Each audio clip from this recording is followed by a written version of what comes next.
C'est-à-dire que ko Allah ñentinte ina annabajo ina nelaɗo ina nelaɗo ina annabajo ko Allah ɗo ñentinede en fait voilà sa indi a ñentina Allah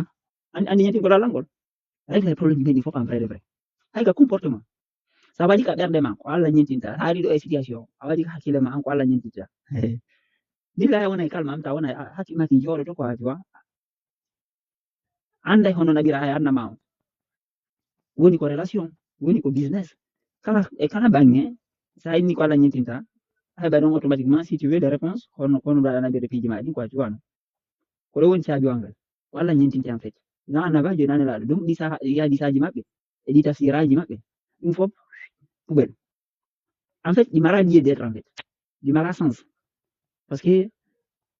ɗi mara utilité en vrai de vrai ko ɗum waɗi se annabaɓe sahabaɓe hay goto windaɗi acci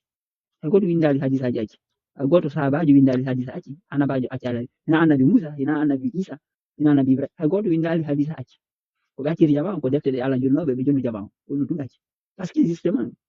an nelaɗo ko mbo ñentini nelaɗo ko Allah ñentini oui c'est ça ça dit que ça par exemple tawni dañi ko Allah ñentinta andi a wujjata andi Allah wujjata ayi sa andi ko Allah ñentinta ala bana yimɓe ɓe ko boni ko fof ko yiyete ko hadisaji ɗum somo somonna ko boni ko fof ko hadisaji somo somanna sa wari ñentingol Allah donc hara yi c'est tranquille c'est propre te ko Allah ɓuri marde doole donc ça dit que personnalité makko ɓuri marde doole donc ça dit sa ñentinimo a heɓay attribut ji makko ɗi sa ñentinimo a nanda e makko ala kanko ɓuri marde doole kanko woni mo folatake donc sa ñentinimo a folatake sa ñentinimo a wona e jon doole sa ñentinimo a wona e jon laamu par ce que kanko ko ɗo woni attribut ji makko ɗi donc sa nandinke makko a wawa makko sa wawa makko hara a woni aljanna par ce que aɗa mari doole aɗa mari puissance aɗa natti yimɓe aɗa welji en fait kala attribut ji makko positif ara e ma mais fen ɗo nini ko yimɓe woni ñentinde ko winda ko et puis ko yahudiɓe windi ɗe hadisaji ɗe yiyato ka Bukhari e Muslim en yalti toon ko ɓeyinteɓe askenage Europe ɗo c'est-à-dire que yahudiɓe Sarkozy en oui Epstein en e Dominique Strauss-Kahn en kamɓe yiwri toon ko toon ɓe yiwruno wano windude sira ko wintete sira nelaɗo ko yahudijo yalti ni wonti julɗo ko windi histoire nelaɗo ko windi histoire nelaɗo Mohamed ko yahudijo en fait windi o yaltuni tu ina wonti julɗo o windi defti makko walli ayi koko ayde Allah koko ayde diina kan ayde Allah jooɗi windi ko ɗum wonɗa ñentinde kamɓe no ɓe windi ɗon ɓe organiser affaire on fi no ɓe détruisere jama on complètement kono noon joɗɗen jokkugol et puis ɓe maintenir raɓɓugol ngol ka dande men par ce que hande ko jannguɗa ɗo hadisa o o haali a yagal a sakkitora yawgol waɗa doctorat on Arabie Saoudite ma ɗum Égypte ma ɗum tellen to ko jannguɗa ɗo siya yagal o a sakkitora yawgol Iran waɗa toon doctorat yagal ma par ce que haɗa toon defte ɗeɗo ka maɓɓe woni il faut yaha ka maɓɓe mais andi si haadi alquran on deftere Allah ne e mala yawgol ɓe ka maɓɓe nandi tun Allah hala mayi nandi tuna gono Allah inani gol janga alquran tun goltira alquran no ko andaru no sifaji makko kanko tigi Allah no wayi non no wodirta non par exemple Allah inne fenowo ina mo fenowo an kadi watte inne gol fenoɓe ino ɓe fenayi ayi voilà Allah o haɓa e bomɓe ɓe watte haɓugol bomɓe ɓe ayi Allah sellina e piiji ɗi watte sellingol piiji ɗi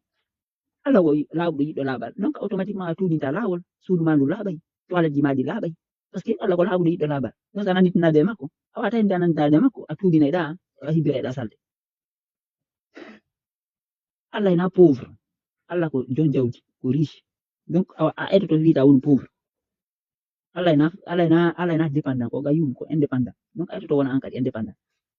sa nani koɓe dagini basal e tampere ko hadisaji ɓe daginani ɗum yimɓe sanan ɗo hande yimɓe ɗo lutodira ese debbo golla ese debbo gollata ɗum fof ko sabu hadisa sa yehi ka alqurana tigiri ɗum ala nder ɗum kono ɗum addi on organise orta on ɗon irno ɓiɓɓe bon si tawi par exemple gorko no wawi entretinde debbo e ɓiɓɓe mum hara ɓe gollata ala ko non ɓuuri moƴƴude ara o heɓay tan no nira ɓiɓɓe ɓe mais sina ɗum mon frère kono ɗum gérta en fait c'est ɗo situation e solo no yirno on heɓi wurwaraji fof ɗum fof ko pasque ɓe addi hadisaji ɓena ko a ñenti ɓe mune laaɗo ɗa ɓe sahabajo ɗa non no wanno ninca ala ni ko laɓano ta ɗon ɗo gonnoɗa no labire kono a waɗi warewi sanfitiji e tutowo e mon frère a sikka yawoɓe jihaji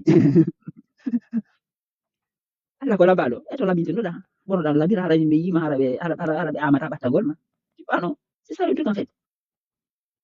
Allah no Allah ko kanko le maître de la parole mo ay haala ko ɗum so tawi ko haala o tagiri donc a maîtrise ay haala ay ndeɗa wola ay ɗo ɓe narɗo wola français haala famata on no fuɗɗorede landiri français maɓɓe ni so tawi ko français wolta o maîtrise o haala français so tawi ko pular wolta eto maîtrise haala pular par ce que Allah ko maîtrise ɗo haala tan ko ɗum woni ko deftere no waɗini ko haala laaɓuka donc déjà équité wolgol haala laaɓuka ara argol ɗo woro warano haalaji wi fimo dow fimo leydi no o juuɗo no laaɓi tiggitagol nanda ɗin haalaji geto Allah waɗa haalaji geto o wiyata ko Allah jippin deftere mum haalaji geto deftere wotere Allah ala haalaji geto donc sa ñentinayi Allah accite haalaji geto donc ono wonɓe kadi États-Unis ɓe argol ɗo ina komin nege an meɗa nande Allah nini ko nege américain ɓe ɓena ko bad beach ameɗa ande Allah ina ko bad beach o faami donc ɗin haalaji woɗi mara hore mara bukol il faut laɓɓinen haala min kan déjà laɓɓinen ɓandu men ɗo laɓɓinen comportement men on laɓɓinen ayeɗo France ɗo ɓen c'est ma bef haalaji ɗi mara hore mara bukol on ɗum nanda Allah nena ma bef ko Allah ñentinte so ñentini Allah billahi hay comportement ji hakkude men laaɓay ayi Allah meɗa ende ko sikkitotoɗo donc a sortoto sikkitagol Allah kadi ko wurɗo ina mayiɗo donc ɓe yahoɓe ka berɗe haɓɓi togode maayi woɓe ɓe fotto e Allah sa maayi a fottota hay fus par ce que Allah o meeɗa mayude sakkona inna au moins so maayi une fois donc simin kadi maayi mi tawoyamo ngo dosen ngo Allah mayani meeɗa mayude donc kanko wurɗo kaka wurɓe ɓe gatawatamo Allah meeɗa wolde e naw ko kanko planowo donc ɓe fimoɓe geenal ara no wira toujours e mara annabajo men go yiñi en ɗo koye fimu geenal yo narto ɗon en fait yo aro narto par ce que en fait Allah meeɗa lindo fimay Allah planata hakkille makko kino jooɗi no laaɓi no henti ko ɗum so wola haalaji fewɗi donc ɗum ɗon kadi wattatama ɗum ɓe planoɓe yaroɓe sangara ara hakkille mum daraki hakkille Allah no dari no laaɓi boyi voilà Allah ko selluɗo donc ay to sella si ɗo iɗa mari probléme diabète probléme tension probléme nanda honno probléme pancréas probléme machine déjà hunduko ma fof no ñoli no luuɓi dus ɗa yari summa ɗa yari awano men ɗo fof min tigui o ɗanɗo accude o cigarette par ce que mi wo luuɓiɗa hunduko Allah ko laaɓuɗo donc ɗanɗo accude min ko cigarette voilà donc ainsi de suite andi seni ko Allah ñentinte comportement men o waɗa ni joni koye obligé à un moment donné ko so a waɗani so a certoɗamo Allah noon kon andi